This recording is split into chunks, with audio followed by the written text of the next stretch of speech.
Assalamualaikum warahmatullahi wabarakatuh. Alhamdulillahirabbil alamin.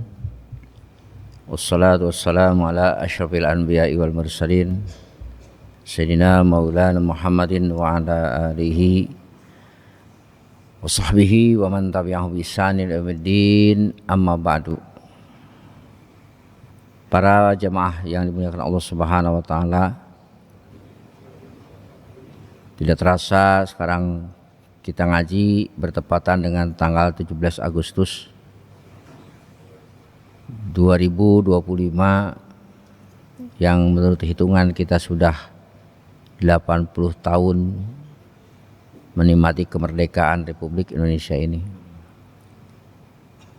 Tentu ini adalah merupakan satu anugerah yang sangat besar sekali yang patut disyukuri. Nah, ini dalam mensyukuri nikmat kemerdekaan ini bervariasi, ada yang memang benar-benar sesuai dengan arti syukur itu, dan ada juga yang tidak sedikit menyimpang dari kalimat syukur atas kemerdekaan. Nah, yang sesuai artinya kita gunakan nikmat kemerdekaan ini untuk menjaga tanah air kita ini dengan sebaik-baiknya, dengan cara pertama tambah wawasan kita tentang kebangsaan, kemudian yang kedua tambah aktivitas yang tidak merugikan negara ataupun orang lain. Dengan satu catatan garis besar, kita merdeka bukan berarti membuat orang lain tidak merdeka.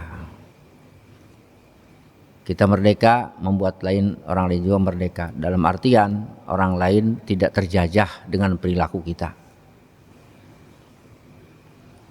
Sesuai dengan sabda Nabi, al-muslim man salimal muslimuna min lisani wa yadihi.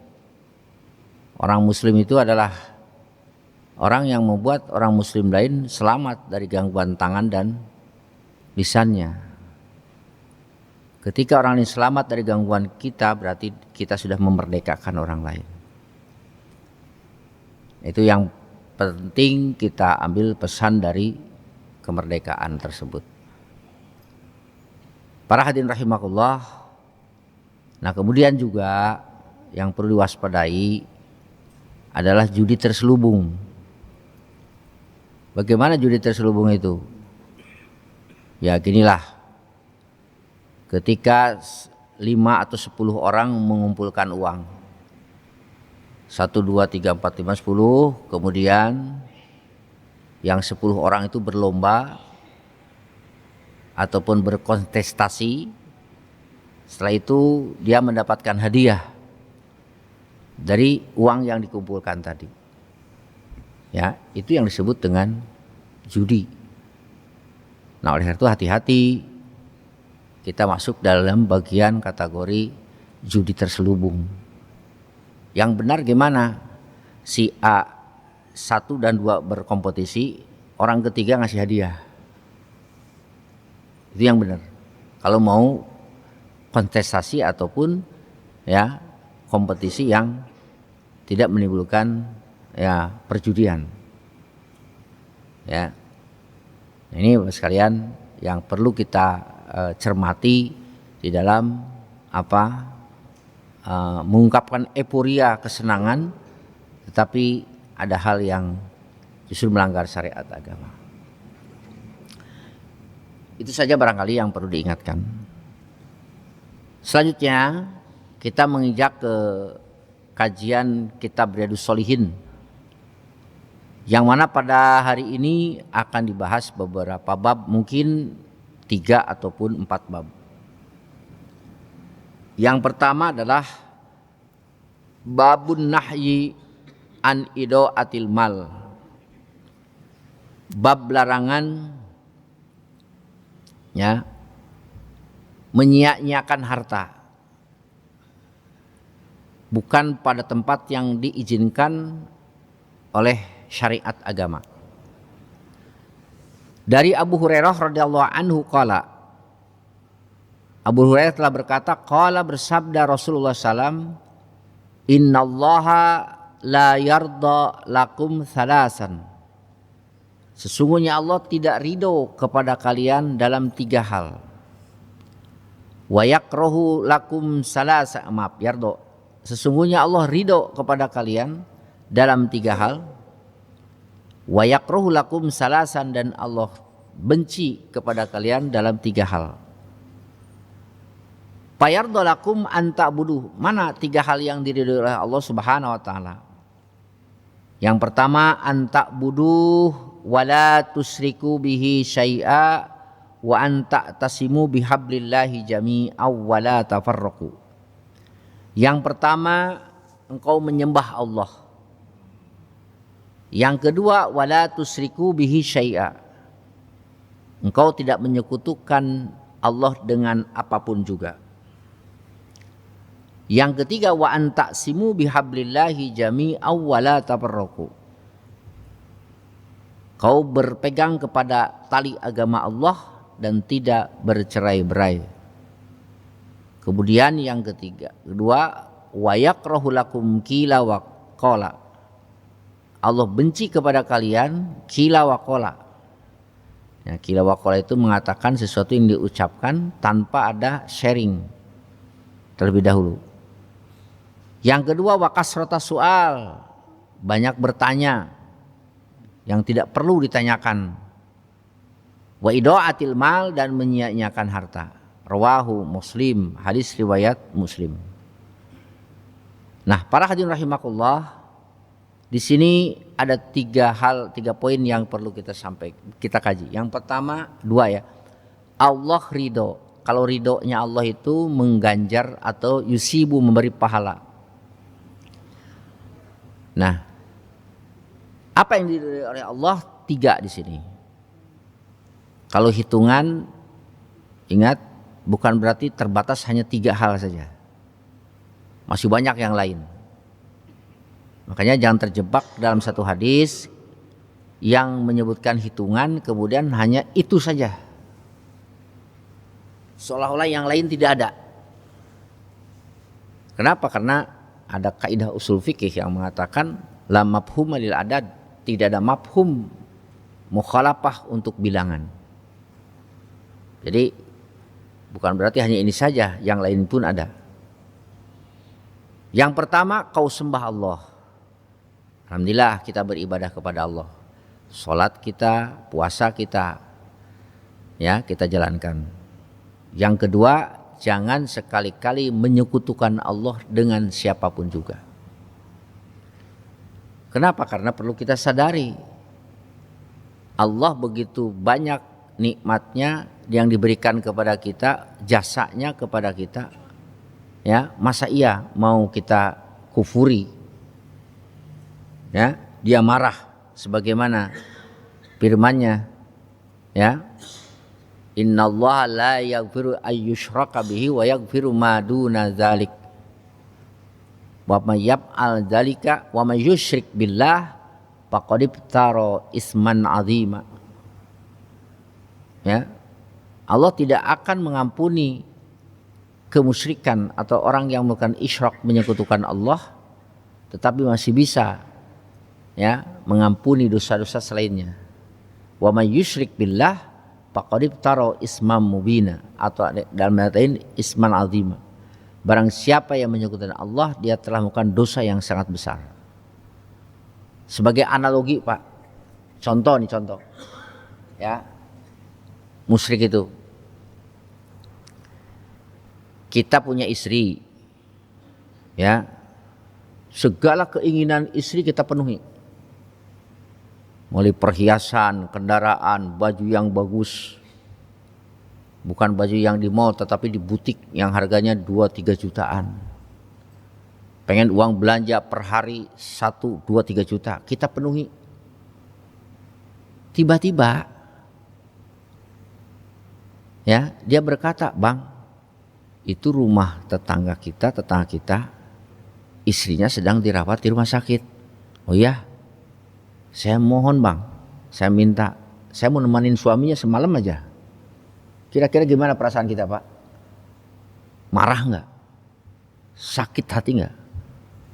Ya, sudah kita berikan apa saja keinginannya, tahu-tahu dia berselingkuh, tahu dia berpaling dari kita.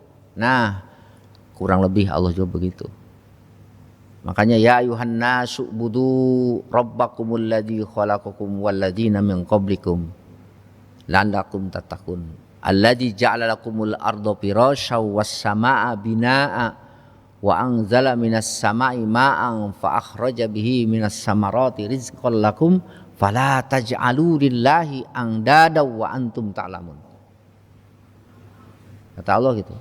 Allah beberkan nikmat alladzi khalaqakum waladzina min qablikum, ya, alladzi ja'ala lakumul arda firasya mengampar, was samaa langit binaa sebagai atap, wa anzala minas samai ma'an Allah turunkan air hujan, fa akhraja bihi minas samarati rizqan lakum, kemudian dengan air itu dikeluarkanlah apa? Ya, tanaman-tanaman rezeki buat kalian. Pala taj'alu atuh cek orang Sunda mah. Jangan kau jadikan dia sekutu yang telah memberikan nikmat kepada kita yang begitu besar. Nah, itu satunya. Yang ketiga, Allah ridho kepada kalian yang berpegang teguh kepada agama Allah, wala tafarraqu, dan tidak bercerai-berai. Nah ini hadirin rahimakumullah, yang ketiga ini ya sangat penting kita sekali pegang agama Allah, karena sekarang banyak sekali hal-hal yang bisa menggoyahkan keterkaitan kita dengan agama Allah ini. Ya, berbagai medsos, banyak hal-hal yang bisa menjurus kepada perpecahan. Ya, itu. Ada yang sengaja membuat bangsa ini terpecah-pecah, bermusuhan satu dengan yang lainnya.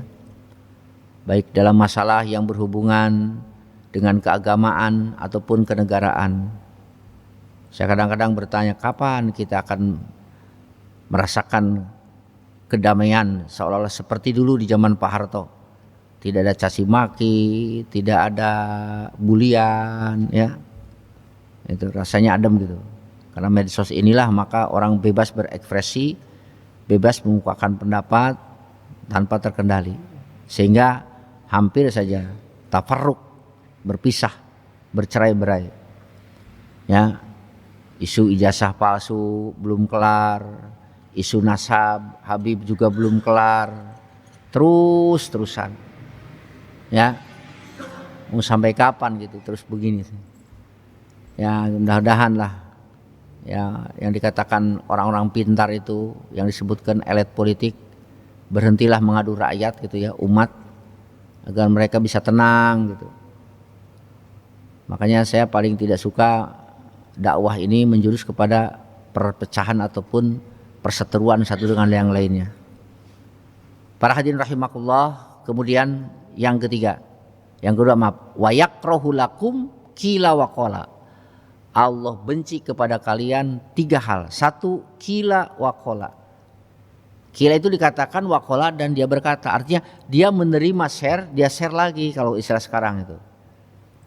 Ya, dia mendapatkan apa forward ataupun teruskan dari yang lain tanpa di sharing, dia share lagi pada orang lain, share lagi pada grup, apakah foto ataupun video, ya, yang sekarang kita tahu padahal foto dan video itu bisa diedit. Bapak aja yang duduk sendirian bisa berangkulan dengan perempuan cantik ya Pak ya, betul nggak? Iya, apalagi sekarang ada Neng AI, saya bilangnya Neng AI itu. Bisa dibuat apa saja Pak. Ya, ada orang yang sampai berantem dan sebagainya karena itu. Nah oleh karena itulah maka perlu tabayun. Ya, jangan langsung kita mendapatkan share sekalipun itu dari orang yang disebutkan tokoh lah. Tapi kita harus harus sharing dulu. Nah Allah benci kepada kita tiga hal ini. Pertama, qila wa qala. Di qila wa qala itu mengatakan sesuatu yang dikatakan oleh orang lain tanpa disaring terlebih dahulu. Oh si Anu tadi bilang gini, si Anu bilang gini. Nah, ini perlu kita cermati. Apalagi di zaman digital ini ya Pak ya, banyak sekali yang bisa diedit, tulisan apalagi ya, gitu. Nah, kemudian yang kedua, wakas rata soal. Allah benci kepada orang yang banyak bertanya hal-hal yang tidak perlu ditanyakan. Ya, kita belajar coba dengan kisah Nabi siapa? Nabi Musa dengan Nabi Musa dengan Bani Israel, ketika ada seorang yang terbunuh. Idz qala Musa liqaumihi innallaha ya'murukum an tazbahu baqarah. Ya. Allah menyuruh kalian untuk menyembelih seekor sapi. Ya. Kalau mereka langsung penuhi, udah, oh ya, suruh nyembelih sapi, ya, oke. Ya, ambil sapi apa saja, sembelih, jadilah, kelar urusan itu. Tapi gimana? Bertanya kan, ya. Qalu atattahiduna hudwa? Qala a'udzubillahi an akuna minal jahilin. Ya. Bertanya, qalu du'u lana rabbaka rubayyilana mahi. Sapi yang dicari itu sapi yang seperti apa? Qala innahu yaqulu innaha baqaratun la faridu wala bikrun awanum baina dzalik. Tidak terlalu tua, tidak terlalu muda, tengah-tengah. Ya, nanya lagi, qala du'u lana rabbaka yubayyilana ma launuha. Qala innahu yaqulu innaha baqaratun safra'un faqi'ul launuha tasurrun nazirin. Cari sapi yang berwarna kuning yang membuat orang terpukau. Waduh. 2 kali. Nanya lagi, qalu du'u lana rabbaka yubayyilana mahi innal baqarata syabah alaina. Qala innahu yaqulu innaha baqaratun la dalulun tusilul arda wala taskil hars musallamatun. Ya. Qul ana ji'ta bil haqq fadabahu ma kadu yaqulun. Akhirnya dia mencari sapi yang sangat sulit sekali ditemukan pada seseorang yang harganya, masya Allah, ya, seharga kepingan emas seberat tubuh sapi tersebut. Coba berapa kintal? Yang akhirnya disembelih. Nah, kemudian kita sembelih, dipukulkan, ya, itu. Nah. Itu kalau tidak banyak bertanya, sudah, ya, langsung aja, nggak akan menjadi sulit. Karena sering bertanya jadi sulit. Dulu ada santri nanya ke Kiai, saya mohon minta doa supaya kuat hafalan. Kata Kiai, baca Allahumma as'aluka fahman nabiyyin wa ibtul mursalin wa ilhamal maqatul qarabin. Allahumma aghnini bil ilmi wa zayyini bil ilmi wa akrim bil taqwa wa jamil bil afiyah. Kiai, ini dibacanya berapa kali? Tiap sholat 7 kali. Kalau nggak nanya berapa aja baca. Tapi karena nanya 7 kali, ya 7 kali. Oh iya, boleh nggak dipuasain? Puasa. Akhirnya suruh puasa kan? Karena nanya. Padahal kalau disuruh nggak gitu-gituan, ya udah jalanin aja doa tersebut. Ya, jadi jangan bertanya yang sekiranya tidak perlu, apalagi yang istilahnya nanya tujuannya ta'annud. Hanya sekadar mengacaukan suasana, mengacaukan pikiran orang, dan juga ijidal, tujuannya untuk berseteru. Allah tidak suka yang kedua. Yang ketiga apa? Ini yang menjadi bahasan kita, wa ida'atal mal, menyia-nyiakan harta. Apa artinya menyia-nyiakan harta? Menggunakan harta di dalam hal yang la hajata ilaiha wa la faidata fiha. Ya. Gitu. Dan artian dia menggunakan harta itu, ya, di dalam sesuatu hal yang tidak ada faidahnya, tidak ada gunanya, demi jaga gengsi, ya, itu. Nah, dia sia-siakan harta. Padahal kalau dengan membeli, seumpamanya dengan membeli dengan harga yang murah pun bisa terpenuhi, ya, hazat itu. Nah, kemudian kita menginjak kepada hadis berikutnya. Anwarad Katib Mughirah qala amla alayya Mughirah bin Syu'bah bi kitabin ila Muawiyah radhiyallahu anhu. Ya, Mughirah mengirim surat kepada Muawiyah. anna nabiyya kana sallallahu alaihi wasallam yaqulu fi duburi kulli sholatin maktubatin. Yang isinya adalah ya begini, Rasul setiap selesai melaksanakan sholat 5 waktu membaca la ilaha illallah wahdahu la syarikalah lahul mulku wa lahul hamdu wa huwa ala kulli syai'in qadir. Allahumma la mani'a lima a'taita wa la mu'tiya lima mana'ta wa la yanfa'u zal jaddi minkal zad. Wa kataba ilahi anu kana yanha an kila wa qala. Kemudian dia mengatakan pula bahwa Rasul melarang satu kila wa qala, tadi sudah ya Pak ya. Yang kedua wa idaatil mal, menyanyiakan harta. Yang ketiga wa kasrati sual, banyak bertanya, sudah. Wa kana yanha an uquqil ummahat, dan beliau melarang dari menyakiti ibu, wa wa'dil banat, membunuh bayi atau anak perempuan hidup-hidup, wa mana'a wa hata, mencegah dan meminta. Nah, para hadirin rahimakumullah, ada beberapa pelajaran dari hadis ini. Yang pertama, bahwasanya Rasulullah SAW setiap selesai melaksanakan sholat 5 waktu, beliau suka membaca, pasti bapak-bapak udah pada tahu nih doanya ya, la ilaha illallah wahdahu la syarikalah lahul mulku wa lahul hamdu wa huwa ala kulli syai'in qadir. Allahumma la mani'a lima a'taita. Ya Allah, tidak ada yang bisa mencegah kepada apapun yang akan kau berikan kepada siapapun. Wala mu'tiya lima mana'ta, dan tidak ada siapapun yang bisa memberi ketika engkau tidak menghendaki untuk memberinya. Wala yanfauzal jaddi minkal jadd, tidak ada satupun ambisi ya bagi yang memiliki ambisi yang bisa terpenuhi tanpa kehendak engkau. Nah, ini sungguh luar biasa, isinya itu berhubungan dengan masalah ketauhidan, yaitu salah satu daripada penjabaran la haula wala quwata illa billah. Nah, kemudian Rasul melarang kepada kita, tadi larangannya sudah ada Pak ya, larangannya di atas sudah disebutkan. Apa larangannya? Tadi kila wa qala sudah Pak ya, suka berkata dan katakan. Wa idaatil mal, 2 menyia-nyiakan harta. Wa kasrotis sual, dah. Nah, juga Rasul melarang yang lain. Ya, nah, makanya saya dikatakan kalau dalam satu hadis menyebutkan bilangan itu tidak paten, bilangan itu bisa dijadikan batasan. Suka ada hadis lain yang menambahinya. Nah, tambahannya apa di sini? Wayanha an uquqil ummahat. Ya, Rasul melarang kepada kita menyakiti ibu.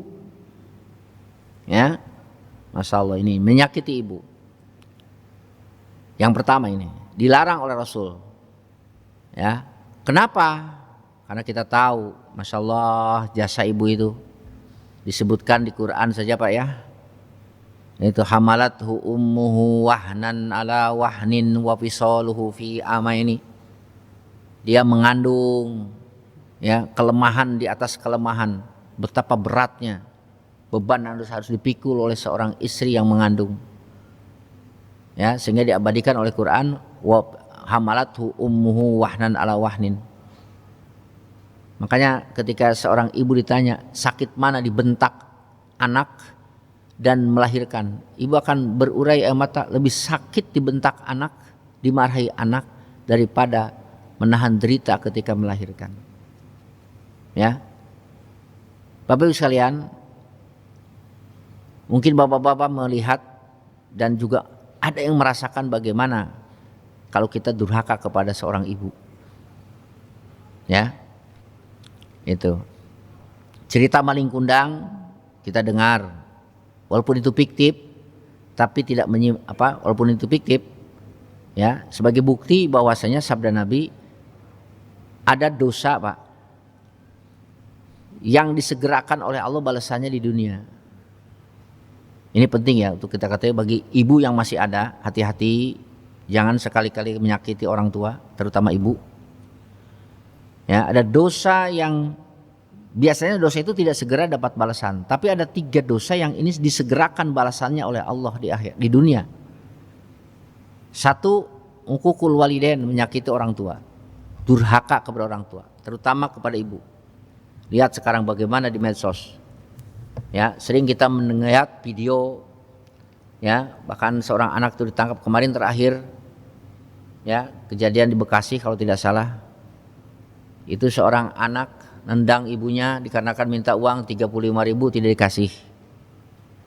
Terus yang kedua nendang lagi karena ibunya dipaksa untuk pinjam motor ke tetangganya, tapi dia malu, nggak mau, malu udah sering katanya, ditendang lagi. Akhirnya anaknya ditangkap kan. Nah, ini saya suka berkeyakinan orang yang seperti itu, ya tidak akan barokah hidupnya. Dulu ada saudara saya Pak,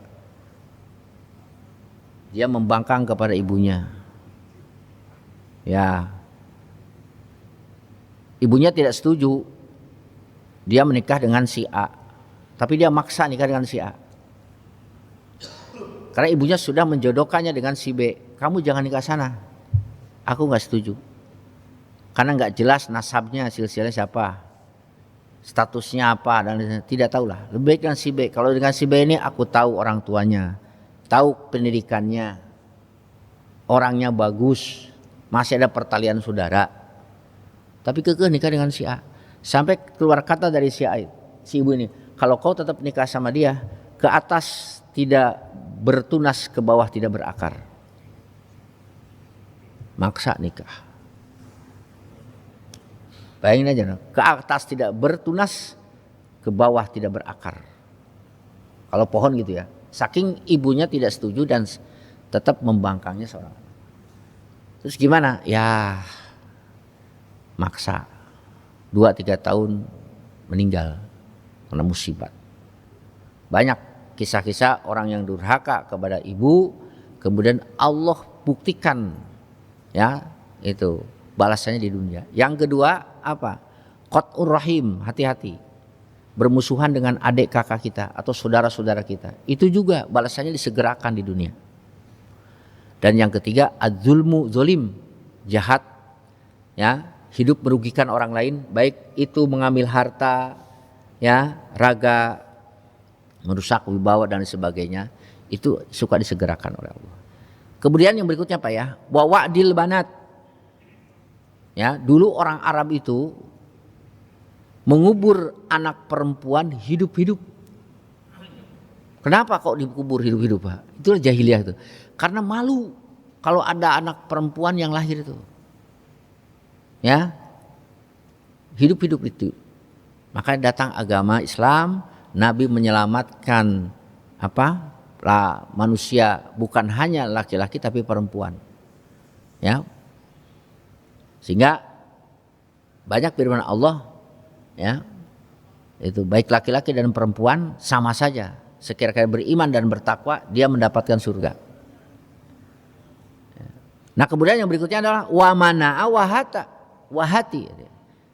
Rasul mencegah, mana'a mencegah, artinya melarang, wamana'a mana itu mencegah, wahati dan meminta. Artinya ini Rasul Allah melarang kepada kita menjadi orang yang selalu menggenggam, tapi suka begini, artinya selalu jadi tangan di bawah, tidak mau jadi tangan di atas. Ya. Orang yang selalu meminta dan meminta bahkan sampai mendesak. Kalau tidak ya nggak bisa, harusnya begini. Ini wamana awamata. Urusan SIM harus begini. Urusan STNK supaya lancar harus begini. Urusan plat nomor ngambil 10.000. Katanya, nggak tahu tadi Kerawang. Saya juga nggak tahu. Ya, banyak sekali. Segala sektor pelayanan publik ini agar bisa mudah diperlancar itu, ya harus ada pelicin lah kalau boleh katakan. Masuk kerja di PT, ya harus begini. Nah, ini Bapak sekalian, perlu kita ketahui ya. Banyak sekali hadis-hadis yang menerangkan tentang larangan kita minta. Nah kemudian terakhir ini bab yang berhubungan dengan masalah babun nahyi anil isyarah ila muslimin bisilahin wa nahwi. Bab larangan isyarah nunjuk kepada orang muslim dengan senjata ataupun bukan. Ya, artinya dilarang mengancam lah. Apalagi sampai mengacung-acungkan senjata. Nah, kita lihat sekarang Pak ya, fenomena tawuran. Tawuran antar kampung, tawuran antar apa? Pelajar. Yang berantemnya atau yang berselisih satu orang, tapi satu sekolah ikut. Ya. Dari Abu Hurairah radhiyallahu anhu, Rasulullah SAW bersabda, la yushir ahadukum ila akhi bisilah. Jangan sekali-kali salah seorang kalian menunjuk saudaranya dengan pedang. Fa innahu la yadri la ala syaitan yanju min yadi. Karena orang itu tidak tahu, bisa jadi setan merebut dari tangannya kemudian mengena. Fayaqau fi khufrati minan nar. Kemudian setan itu setelah mengambil mengenakannya sampai orang itu masuk neraka. Ya. Satu, kemudian ada lagi hadis riwayat Muslim, kalau tadi riwayat Bukhari Muslim, man asyara ila ahi bi jahadidatin, barang siapa yang menunjuk, yang mengacungkan senjata kepada saudaranya, maka sesungguhnya malaikat melaknatnya. Ya. Hatta wa in kana akhu li abi wa ummi, walaupun itu dari saudara ke saudaranya, dari saudara ke ayahnya ke ibunya. Dilaknat. Nah, hadirin rahimakumullah, apa yang dapat kita simpulkan dari kedua hadis tersebut? Yang pertama, Islam sangat antusias menjaga keselamatan orang, menjaga kehormatan seseorang. Ini ajaran Islam. Nabi dilahirkan, Nabi diutus jadi Rasul. Salah satu dari tujuan utamanya adalah menjaga keselamatan ya setiap manusia. Ini penting sekali. Ini hak dasar manusia hidup ini ya adalah menjaga kehormatan nyawa orang lain. Sehingga oleh karena itu dilarang membunuh. Membunuh itu bukan hanya dilarang oleh Islam, tapi dari setiap agama, setiap aturan larangan membunuh. Ya, kenapa? Karena itu menghilangkan salah satu fungsi daripada Allah menciptakan manusia dunia ini beserta penghuninya untuk memakmurkannya. Akan tetapi oleh dia dibunuh, maka dia sama aja dengan menghilangkan kehendak Allah untuk memakmurkan dunia ini. Kemudian yang berikutnya, ya, Nabi melarang kepada kita menakut-nakuti orang Muslim. Hati-hati. Sabaun kana hajran au zidan. Ini disebutkan nih. Ya, menakut-nakut itu baik itu bercanda ataupun sungguh-sungguh. Nah sekarang kan ada nih Pak, orang bikin konten, ya, buat pocong. Ada nggak? Di malam hari ada orang. Kan sebenarnya untuk apa? Untuk konten aja, nakut-nakutin orang. Sampai orang takut beneran. Ya, itu canda. Ya. Seriusnya apa lagi? Oleh karena itu, an-natarwi al-muslim haramun mutlakon. Menakut-nakuti orang muslim haram secara mutlak. Baik bercanda pun tidak. Awas tuh, di sana ada nonton. Jangan lewat situ loh. Di situ ada genderuwo dan sebagainya. Ingat, menakut-nakuti orang muslim baik bercanda maupun serius haram. Tidak boleh. Ya. Nah ini makna dari hadis tersebut, bukan hanya menakut-nakuti dengan senjata. Ya. Intinya setiap perbuatan, perilaku kita yang membuat orang lain takut, resah, ya, itu dosa. Nah sekarang yang tawuran, dia tidak memukul, dia tidak membacok orang lain, tapi ketika mengacung-acungkan golok ataupun parang ataupun kelewang membuat orang lain takut, itu sudah dosa. Apalagi kalau dia sampai mengenakannya kepada orang lain. Ya, kalau gitu sekalian cegah anak-anak kita, cucu-cucu kita agar jangan sampai melakukan tindakan seperti itu. bahwa perbuatan menakut-nakuti, membuat resah itu dosa. Ya. Gitu. Ya, apalagi yang punya kendaraan mewah. Aduh, khawatir juga kan, dilempar, ya, dipecahin kaca dan lain sebagainya. Ya. Nah, itu Bapak sekalian. Demikianlah barangkali yang dapat saya sampaikan. Mudah-mudahan ada manfaatnya. Insyaallah kita lanjut pada bulan yang akan datang yang masih berhubungan dengan hadis-hadis. Mangga, barangkali ada pertanyaan. 358. Alhamdulillahirrahmanirrahim. Jamaah rahimakumullah. Karena pemaparan ilmu yang akan kita kepada kita mudah-mudahan bermanfaat dalam kehidupan kita. Jamaah rahimakumullah. Mungkin dari penjelasan tadi ada yang mau tanyakan, mangga silakan. Bapak, tanyakan. Ibu, ada yang mau tanyakan tadi yang penjelasan Kiai?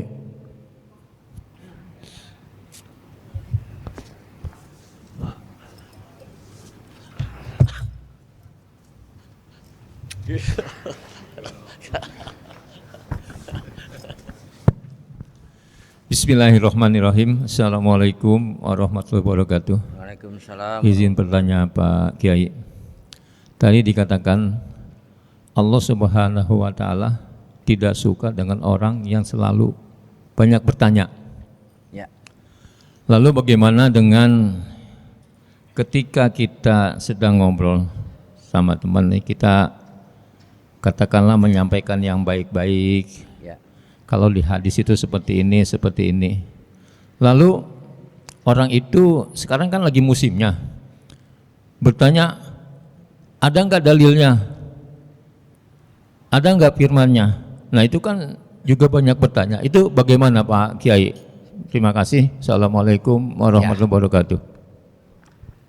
Tadi saya sampaikan, kalau bertanya karena memang tidak tahu. Kita bertanya tidak tahu.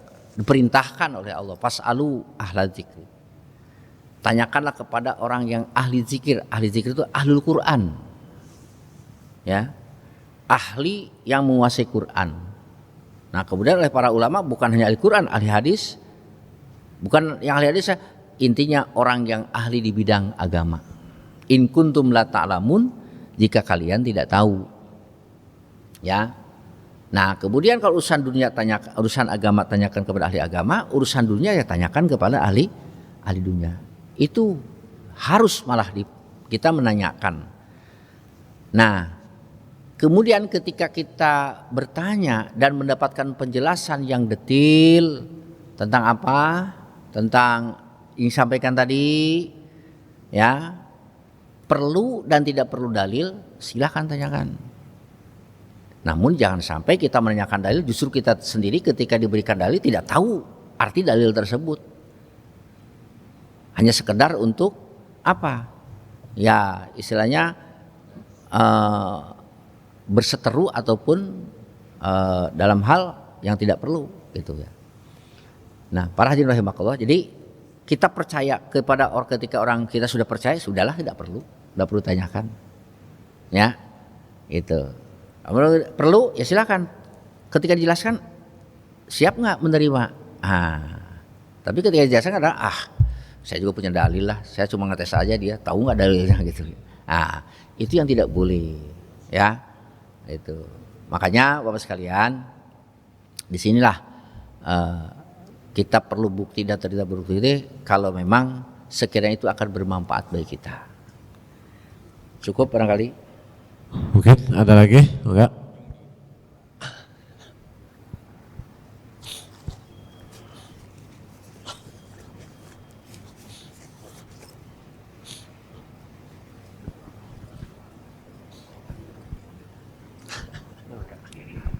Bismillahirrahmanirrahim. Assalamualaikum warahmatullahi wabarakatuh. Qalu tulana rabbaka yubayyilana mahi qala innahu yaqulu inna baqaratul lafaridhu wala bikr. Pertanyaan yang pertama tadi, sapi itu umurnya masih muda atau sudah tua, padahal perintahnya hanya untuk menyembelih sapi. Ya. Ini kami ingin, ini kami tidak tahu, Ustadz ingin membandingkan dengan pada saat Nabi Musa berguru kepada Nabi Khidir. Kenapa itu kapal anak itu kau pecahkan gitu? Ini saya nggak tahu mau jawabnya gimana. Padahal kalau kita tarik lurus, ini kelihatannya sama-sama pertanyaannya gitu ya Ustadz. Terima kasih. Assalamualaikum warahmatullahi wabarakatuh. Ya, itu kisah Nabi apa ya? Kisah Nabi Musa dengan Khidir alaihissalam tercantum di dalam surat Kahfi. Nah, salah satunya adalah ketika Nabi Musa melihat perilaku Nabi Khidir, yang satu dia memecahkan perahu. Nah, kemudian yang berikutnya dia membunuh, ya kan? Dan yang ketiga dia tetap menahan tembok yang akan roboh. Nabi Musa tidak tahu apa maksud. Nabi Musa saat itu melihat zuhir, melihat teks, melihat konteks kejadian yang sebenarnya. Kenapa kok begitu? Nah itu. Nah kemudian setelah itu dijelaskan oleh Nabi Khidir alaihissalam, ya, oh begini nih, kamu harus tahu. Ketika aku tadi ya membocor ya itu perahuku, karena di sana ada apa? Ada perombak yang akan mengambil perahu. Nah, kemudian ketika perahu ini aku bolongi, dia akan melihat, ini mah perahu jelek, gak usah diambil lah. Akhirnya terjadilah keselamatan. Nah, dalam hal ini kita melihat, ya. Terus yang berikutnya juga sama, itu ya, membunuh, karena terus dijelaskan, ya. Nah, apa yang dapat kita petik dari kaidah ini? Di sini ada melahirkan satu adagium hukum ya, kalau saya katakan itu. Ya, idza ta'arada mafsadatani ru'iya a'dhuma dararon. Apabila ada dua hal yang buruk, ya, maka ambillah mana yang lebih kecil buruknya. Ya, itu. Besar mana perahu dibegal, diambil nilainya dengan perahu dibolongin. Oh ternyata lebih kecil, risikonya kecil kalau perahu dibolongin, ya, daripada diambil seluruhnya. Kemudian dibunuh juga tuh siapa? Anaknya dibunuh. Kenapa? Karena ini akan membuat biang kerok kemusyrikan. Sedangkan musyrik itu al-fitnatu asyaddu minal qatli. Musyrik itu lebih besar, lebih bahaya daripada berperang, membunuh. Nah itu juga sama. Jadi ketika ada dua hal yang bertolak belakang antara A dan B, mana yang lebih besar resikonya, itulah yang harus diselamatkan. Nah, jadi oleh karena itu, ketika Nabi Musa saat itu dia melihat, ya, hanya satu resiko. Oh ini besar sekali. Tapi ketika dijelaskan, nih ada risiko yang lebih besar lagi. Oh iya ya, dah kalau gitu saya maklum lah. Ya sama dengan kita juga sekarang ini. Itu bisa dipakai ketika lahirlah hukum-hukum yang lain, dan di Quran pun jelaskan pamanid turro ghairu bagin wala adin fala isma alaih. Jika kalian dalam keadaan terdesak gitu ya, makan bangkai babi dan sebagainya diperbolehkan karena dalam keadaan apa? Terdesak. Nah, darurat ya. Nah, jadi gitu Nabi Musa bertanya karena dia hanya melihat saat itu melihat kepada zuhir, melihat yang nampak di hadapan dia tanpa melihat apa yang dijelaskan. Nah, oleh karena itu, sekalian, banyak sih hikmahnya dari sini. Ketika kita melihat perilaku seseorang, jangan mudah memponis hanya sekedar sepintas saja. Tapi lihatlah ada apa di balik itu. Ya. Dan berikutnya kita dianjurkan untuk berbaik sangka ya kepada seseorang. Bisa jadi orang itu begini karena ada hal yang penting gitu Pak ya. Itu barangkali saya hanya sepintas saja. Ya, lebih jelasnya nanti ahli tafsir yang menjelaskan di dalam surat Al-Kahfi tersebut. Cukup barangkali? Jazakumullah. Demikianlah kajian kita pada hari ini yang disampaikan guru kita, mudah-mudahan bermanfaat buat kita dalam hal kita taat kita pada Allah Subhanahu wa taala. Untuk itu mari kita di akhir sama-sama kita membaca doa kepada majlis. Subhanakallahumma bihamdika asyhadu an la ilaha illa anta astaghfiruka wa atubu ilaik.